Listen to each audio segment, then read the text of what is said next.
Hər çağınız uğurlu olsun. Qonaq otağı verilişini izləyirsiniz.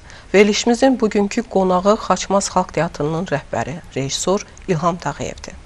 Xoş gəlmisiniz İlham bəy. Çox sağ olun, çox sağ olun. Dəvətimizi qəbul elədiniz. Bugün verilişimizin qonağısınız. Buna görə sizə təşəkkür edirik. Çox sağ olun. İlham Tağıyev necə bir ocaqda dünyaya gəlib? Necə bir yuvada dünyaya göz açıb? İlham Tağıyev çox, necə deyim sizə, milli dəyərlərə sadiq, yəni kökü olan bir, tərbiyəsi olan bir ailədə göz açıb və uşaqlıqdan elə bizi elə tərbiyələndiriblər, elə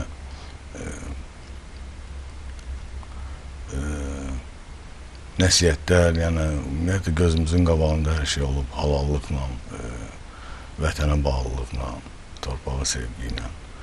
Yəni beləncə bir halal, dürüst ailədə dünyaya gəlmişəm. Valideynləriniz necə bir insanlar olub? Valideynlərim, mən atamı erkən itirmişəm mən, hardasa 2-ci sinifdə oxuyurdum. Məktəbdə Allah rəhmət eləsin. Sonra anam da tibb bacısı işləyib, mərkəzi xəstəxanada uzun illər. Yəni evdə biz 4 uşaq olmuşuq ailədə, yəni böyüyü mən olmuşam. Ona görə də o həm məsuliyyət, həm biraz güc mənim üstündə olub həmişə. Və həmişə də mənə deyiblər ki, yəni oxumaq. Yəni ki, belə. Orta məktəb illərinizi necə xatırlayırsınız? Necə bir şagird olmuşsunuz? Orta məktəb dövrün çox gözəl. Mən Xaçmaz şəhər bir saylı orta məktəbdə təhsil almışam. Deməli, fəal olmuşam. Elə o əlifba bayramından biz başlamışıq orada. Biraz bizə şeirlər verdilər, mahnılar oxuyurduq. Ümumiyyətlə, mənim uşaqlıqdan televiziyadan uzağa çəkilmirdim. Çünki orada gələn bütün başa düşmədiyim şeylərlə baxırdım. Məsələn, simfonik əsərlərə qulaq asırdım. Bütün filmlərə baxmışam. İstəyir Sovet filmlərinə, istəyir bizim Azərbaycan filmlərinə. Hətta baletə də hərdən baxırdım, ancaq başa düşmək istəyirdim, ancaq başa düşmürdüm ki, yəni burada nə demək istəyirlər. Məktəbdir də, oxuduq məktəbi. Deməli, mən 5-ci sinifdə oxuyanda bildim ki, Xaçmazda dram dərneyi var və mənim bir yaxın qohumum oraya gedib gəlirdi. Mən də maraqlandım, eşitdim və getdim ora. Getdim ora, bu haradasa 80-cı ildir. Deməli, bu il 45 il olur ki, mən sənətə gəlmişəm də beləcə. Və o vaxtdan da elə bağlandım teatra. O vaxt bizim dram dərneyin rəhbəri rəhmətli Əkrəm Əliyev idi rejissoru. Və gördüm ki, orada çox böyük bir kollektiv var. Yəni yaşda böyüklərdir, müxtəlif yaş kateqoriyalı insanlardır. Özdə çox ağır tamaşalar hazırlayırdılar. Məsələn, Bəxtiyar Vahabzadənin əsərini hazırlayırdılar, Altay Məmmədovunla.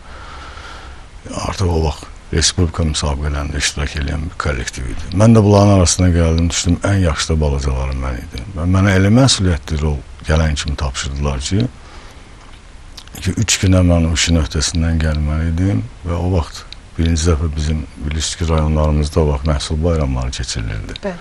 O məhsul bayramında da ilk mənim çıxışım oldu. Molla Nəsrəddindən bir şey hazırlamışdıq. Və ilk dəfə də həmin məhsul bayramında mənim çıxışımdan sonra rəhmətlik, Allah rəhmət eləsin sənətkarlarımıza, Mikayıl Mirzəyevlə Eldən Zeynalov da oradaydılar. Birinci xeyirduanı onlar verdilər ki, yəni sən böyüyəndə belə olacaqsan, elə olacaqsan. Amma onlara qədər, mən sizə deyim ki, 1977-ci ildə Arxadan Vurulan Zərbə filmi çəkilirdi Xaçmazda. Mən də haradasa 2-ci sinifdə oxuyurdum. Mənim daim Azərbaycan Film Kinostudiyasında səs operatoru işləyib. Allah rəhmət eləsin, o da rəhmətə gedib. Və uşaqlıqdan o gəldi, mən də bəs o da iş yoldaşı ilə gəlmişdi. Sonra bildim ki, o iş yoldaşı rəhmətli Şahmar Əkbərov olub. Mən ağladım ki, bəs mənə də aparın o prosesə, çəkilişə baxmaq istəyirəm. Çox tərəddüddən sonra ki, rəhmətli Şahmar dedi ki, Fazıl bəs gəlsin, biraz baxsın, sonra gətirər evə. Mən də bəlkə elə buradan başlayır bunun sənət yolu. Nəysə orada getdim, biraz mən orada baxdım o çəkilişə. Belə gəldim, yəni çıxdım, düşdüm teatrda. Ancaq teatrdan çox mənim həvəsim kinoya olub.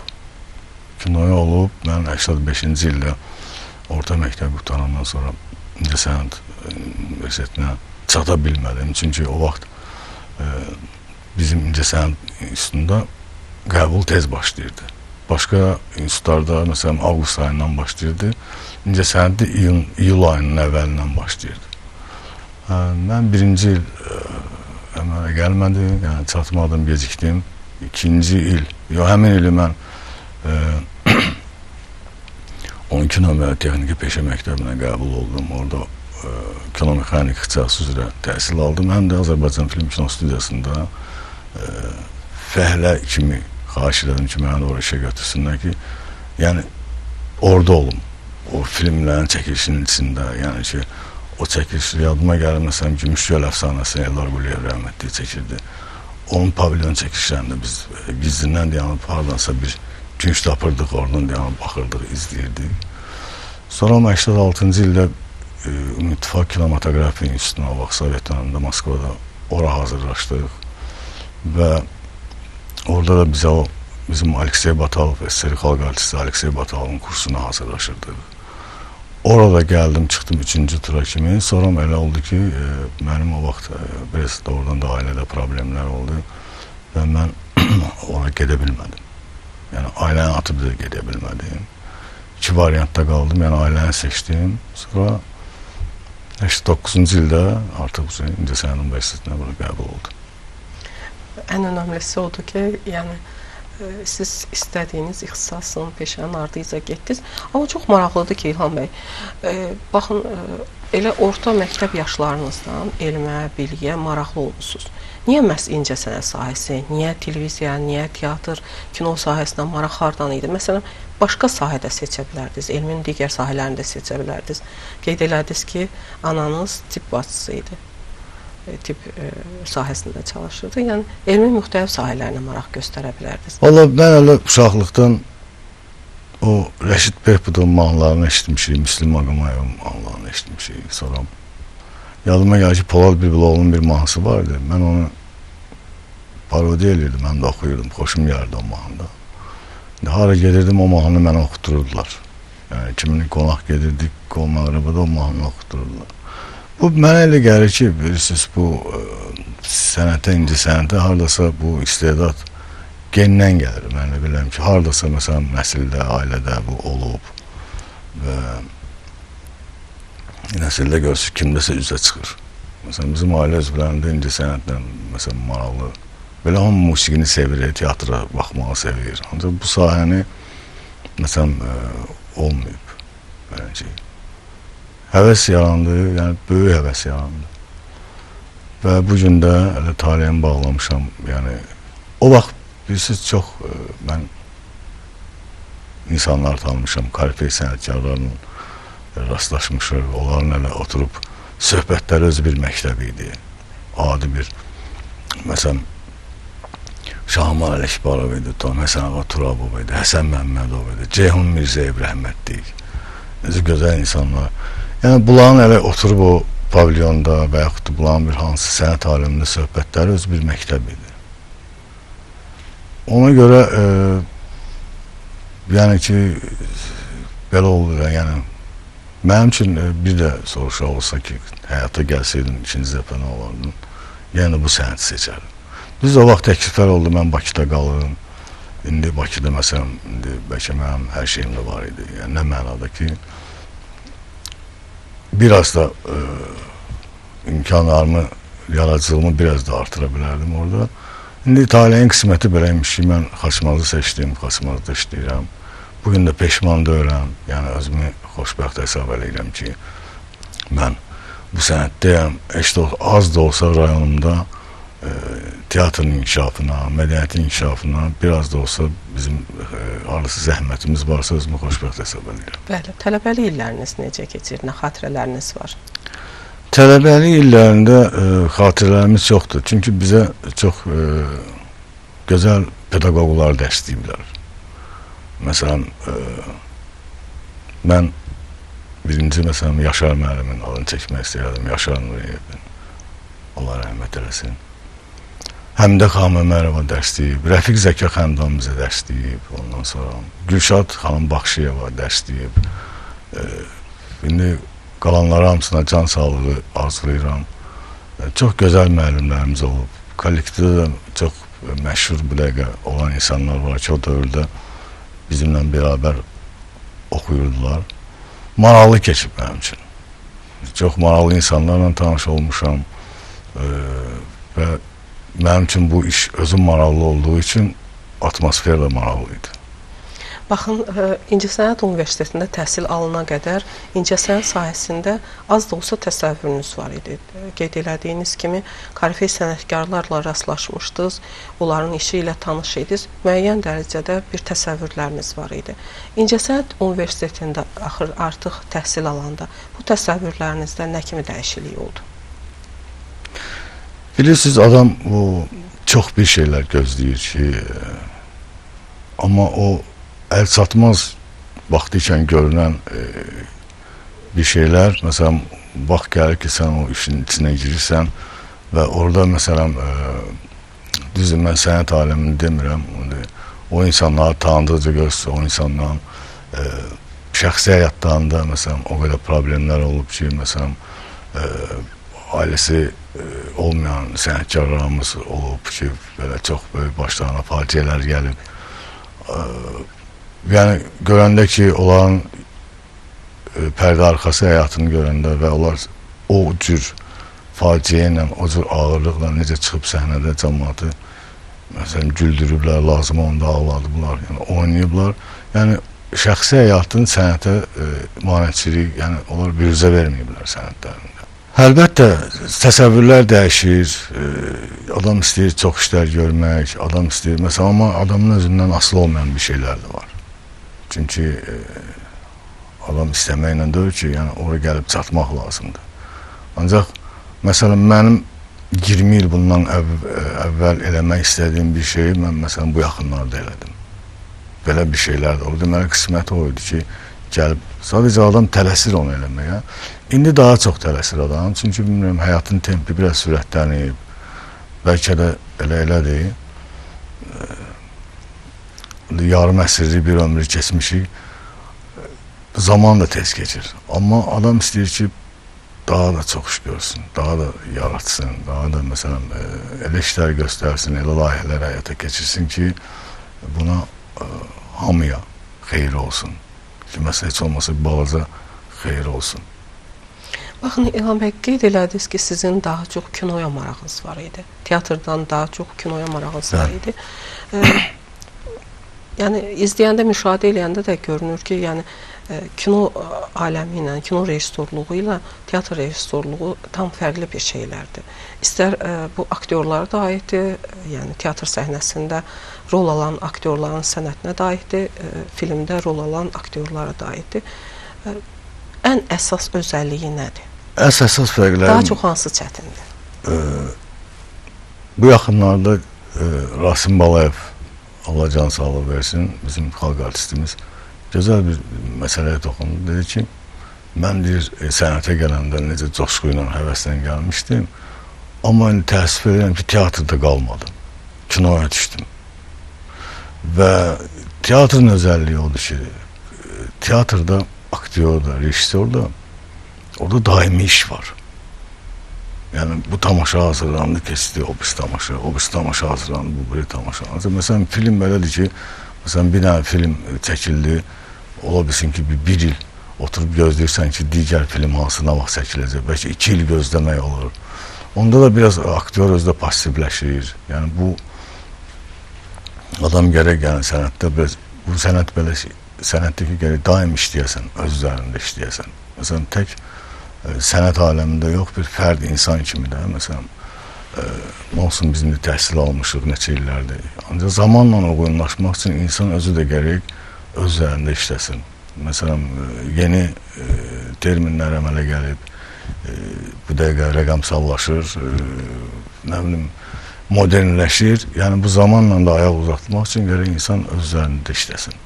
Bir məsələ də var ki, mən kino rejissorluğu ilə müqayisə elədim, teatr rejissorluğunun fərqini.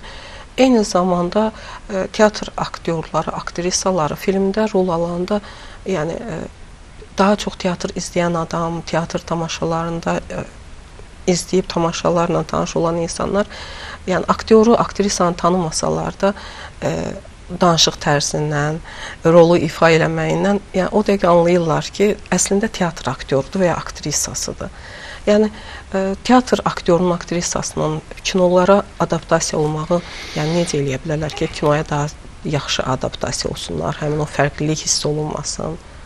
Bilirsiniz, fərqlilik insanın reallığından irəli gəlir, aktyorun reallığından irəli gəlir. Məsələn, aktyor yaxşı aktyordirsa, mən sizə misal çəkim ki, Rusiya, biz indi Rusiya teatr məktəbindən bəhrələnmişik, sonra öz sənətkarlarımızı yetişib, öz məktəbimizi yaratmışıq, teatr məktəbimizi. Orada belə bir məsələ var. Bütün Sovet filmlərində çəkilən aktyorlarımız hamısı Rusiyanın hər hansı bir teatrın aktyorudur, olub. Yəni, Vaxtangov teatrı var, hansı teatrdır. Olan harası Gurchenko'dan tutmuş, Tixonova kimi, yəni digər o böyük aktyorlara qədər, onlar hərəsi teatrdan, hamısı teatrdan gəlir. Amma reallıq budur ki, aktyor o qədər daxilən güclü olmalıdır ki, biri var ki, göstərirsən, biri də var ki, yaşayırsan. Məsələn, göstərmək məktəbi tamam başqa məktəbidir. Mən sizə nəyisə göstərə bilərəm, ancaq sizi inandıra bilmərəm. Amma mən yaşayanda ki, o hissləri mən keçirdirəm, o hisslərlə yaşayıram, İstər-istəməz mən sizə təsir göstərəcəyim. Aktyorun profesionallığından irəli gəlir. Məsələn, ola bilər teatrda aktrisadır, aktyorudur, işləyir. O, məsələn, teatrdan bayra çıxa bilməyib. Teatr özü də bir həyatdır. Çünki sən canlı ünsiyyətlə qurursan, cəmaatı göstərirsən. Əgər sən teatrda ünsiyyətdə olub, insanın qəlbinə toxuna bilirsənsə, deməli, kinoda da onu eləyə bilərsən. Biraz fərqlidir. Məsələn, kinoda, teatrda reallaşdıra bilmədiyin şeyi kinoda reallaşdırırsan. Çünki orada kino texnika belə şeydir ki, orada kamera, orada hisslər verilir, orada yəni ki, yəni siz bunları bilirsiniz daha yaxşı.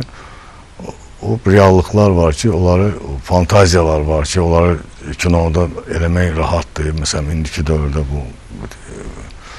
Amma teatrda o texnika ancaq qalır aktyorun öz mahirliyinə, özünün oynamağına qalır. Bugün Xaçmaz Xalq Teatrının rəhbəri olaraq universitetdə təhsil aldığınız vaxt hansı pedaqoqunuzun sözlərini daha tez-tez xatırlayırsınız? Hansı təcrübələrdən daha çox yararlanırsınız, istifadə edirsiniz? Mən sizə deyim ki, mən müəllimlərim vaxtım gətirib ki, mənim elə gözəl müəllimlərim olub. İstəyir orta məktəbdə, istəyir universitetdə. Onlara rəhmətə gedənlərə Allah rəhmət eləsin. Deyirəm, qalanlara can sağlığı versin. Ümumiyyətlə, ətrafımda olan böyüklərdən həmişə yaxşıları götürmüşəm. Yaxşı cəhətləri götürmüşəm. Pedaqoqlarımızın da əlbəttə bizim çox pedaqoqlarımız var ki, məsələn, Rəfiq Əkəxəndan məsələn bizə dəstəyib. Onun o dramaturgiya sahəsində bizim dramaturqlarımızın, qərb dramaturqlarının yaradıcılığında elə fərqlər göstərirdi ki, yəni bizim dramaturqlarımızın yazdığı dünya ədəbiyyatında da elə bir şeye toxunulub ki, dünya ədəbiyyatında heç bir dramaturq ona toxunmayıb o məsələ. Onları bizə çıxartırdı, göstərirdi bizə. Allah canı sağ olsun, Gülşad Baxşıyeva, bizim belə məsuliyyətli xanım idi, müəllim idi. Onun həmişə o işə məsuliyyəti, biz də bəs işimizə özümüzə məsuliyyət qaytarıb. Bugün fəaliyyətiniz dövründə bir çətinliklərlə üzləşəndə təbii ki, siz hansı ümidlərlə gəlmişsiniz, Xalq Teatrını qurmusunuz, qoruyursunuz. Biraz çətinlik yarananda, işlərinizdə problem yarananda, motivasiyadan düşməməkdən ötürü, yenidən ilham almaqdan ötürü nə edirsiniz, çıxış yolunu nədə görürsünüz? Bilirsiniz, mən sizə deyim, mən elə şeylərlə üzləşmişəm ki, iş prosesində və indi də mənə qıraqdan deyirlər ki, sən böyük bir səbir geçsin. Bilirsiniz, insan hər şeyi başa düşəndə orada söz də o qədər danışmağa ehtiyac yoxdur. Əgər mən görürəm ki, bu işin axırı yoxdursa və yaxud da Bu yəni hadisələri düzgün qiymət verirəmsə, analiz eləyə bilirəmsə və həmişə hər şeyin vaxtın, zamanını gözləmişəm. O çətinliyə düşəndə də əlbəttə indi mən ətrafda dostlarım var, bu sənətdə olan insanlar var. Onlarla məsələn müzakirə eləmişik.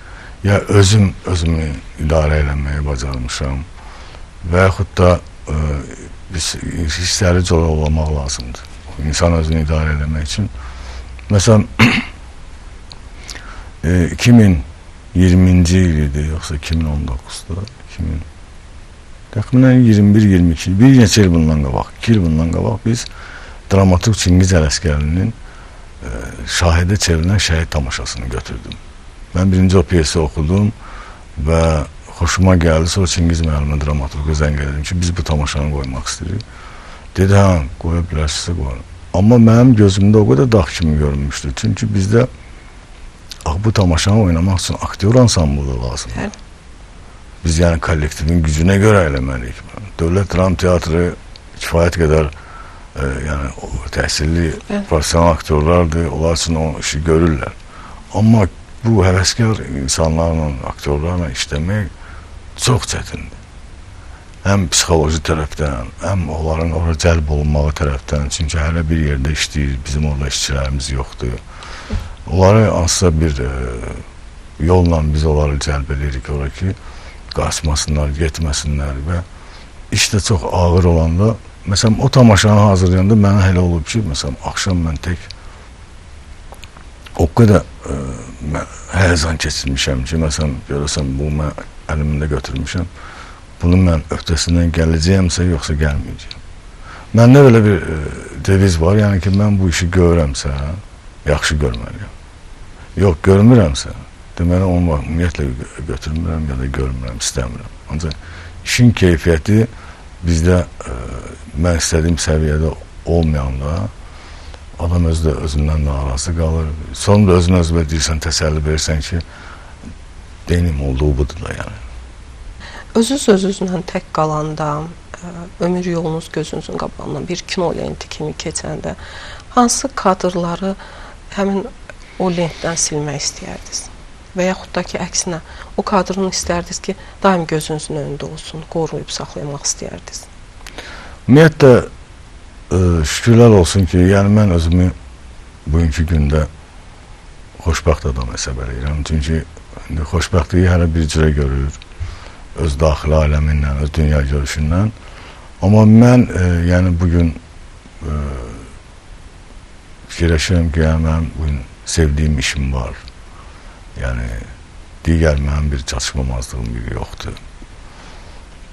Və işimi elə səviyyəyə gətirib çatdırmaq istəyirəm ki, inşallah, yəni heç olmasa minimum motivasiyanı burada məsələn ala bilək. Yəni hal-hazırda Xaçmazın özündə məsələn işimizdən alaq da, yəni motivasiyanı işimizdən alaq. Amma o həmişə çalışmışam ki, yəni pozitiv dalğada olum. Yəni bu həyatın ən gözəl günlərini yadımda saxlayayım.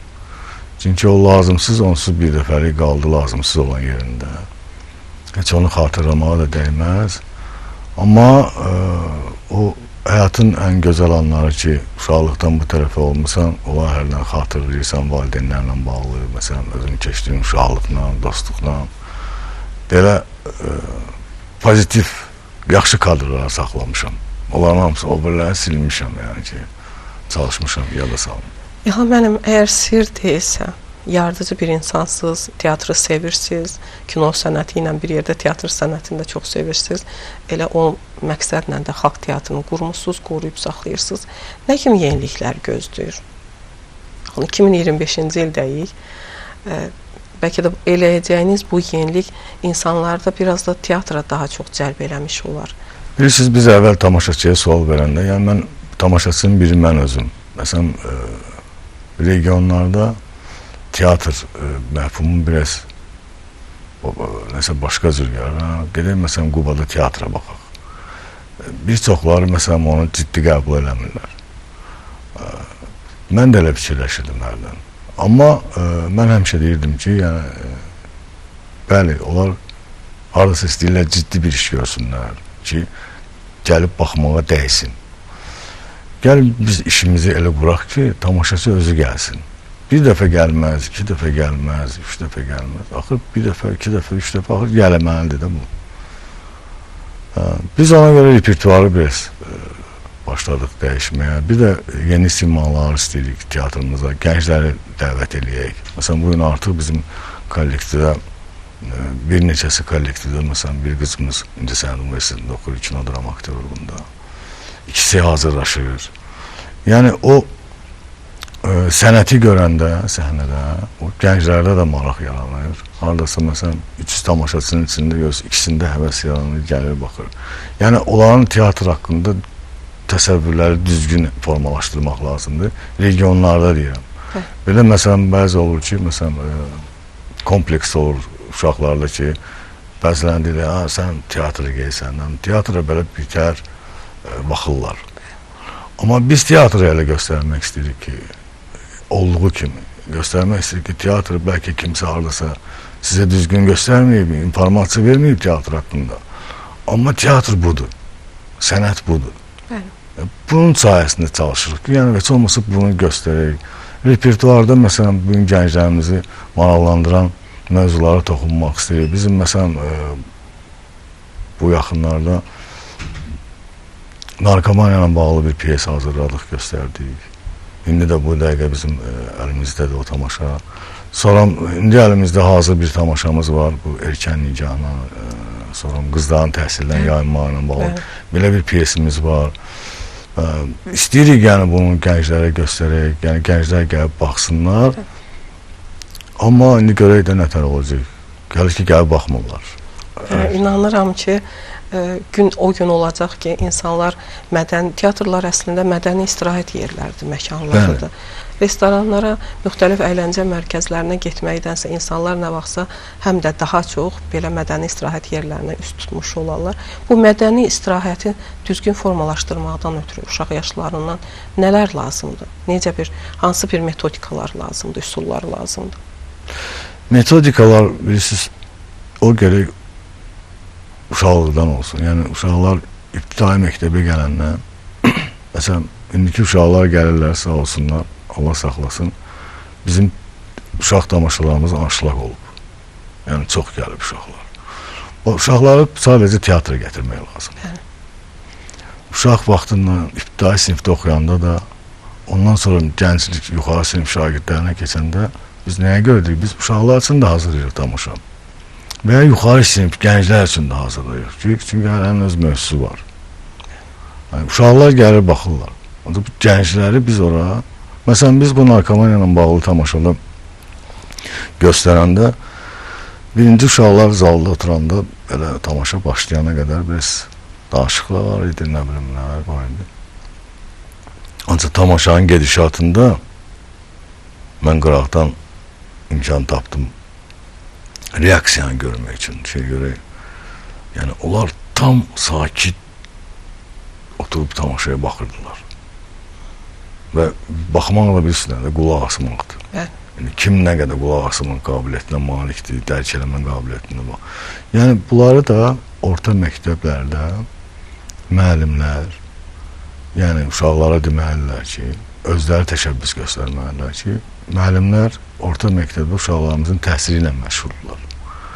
Amma biz də mədəniyyətdə onların mənavi qidası ilə məşğuluq. Sizin də uşaqlara bu mütləq lazımdır. Yəni, müəllimlər təşəbbüs göstərməlidirlər, yəni teatr adı gələndə biraz uşaqlara demək lazımdır, uşaqlar bu sizə lazımdır. Gəlin, Sovet dövründə bizdən soruşmurdular. Bizə gətirib bileti verirdilər, biz gedib tamaşaya bax. Biz gəlirdik, baxırdıq. Yəni, öz başına da qoymurdular da bizi. Mən istəmirəm teatra bax, sən çox şey istəmirsən. Sən hələ bir get bax. O istəməyən adamlar gəlib teatra baxıb, gəlib aktyor oldular. Belə adamlar da var. Mən istəyərdim ki, bizim şimal regionunda doğrudan da teatrlarımız cəmaat gəlsinlər, baxsınlar. Biz də çalışacağıq ki, onlar üçün öz repertuarımızı elə quraq ki, onlar üçün maraqlı olsun, gəlsinlər, baxsınlar. Biz yəni bu günlər ancaq hərə öz işimizlə xalqımızın qulluğunda dayanmalıyıq. İnanıram ki, Xaçmaz Xalq Teatrının böyük uğurlar gözləyir. Yaradıcılıq uğurları diləyirəm İlham müəllim sizə. Çox sağ olun. Yaradıcılıq uğurlarınız bol olsun. Yeni tamaşalarla gözləyirik sizi. Çox sağ olun. Mən də sizə minnətdarlığımı bildirirəm Qafqaz TV ailəsinə, sizlərə ki, mənə dəvət eləmişsiniz verilişinizə. Çox məmnun oldum. Çox sağ olun sizə. Var olun. Sağ olun. Belə dəyərli izləyicilər, daha bir verilişimizin sonuna gəldik. Xatırladım ki, verilişimizin qonağı Xaçmaz Xalq Teatrının rəhbəri, rejissor İlham Tağıyev idi. Növbəti buraxılışlarımızda görüşmək ümidi ilə hələlik.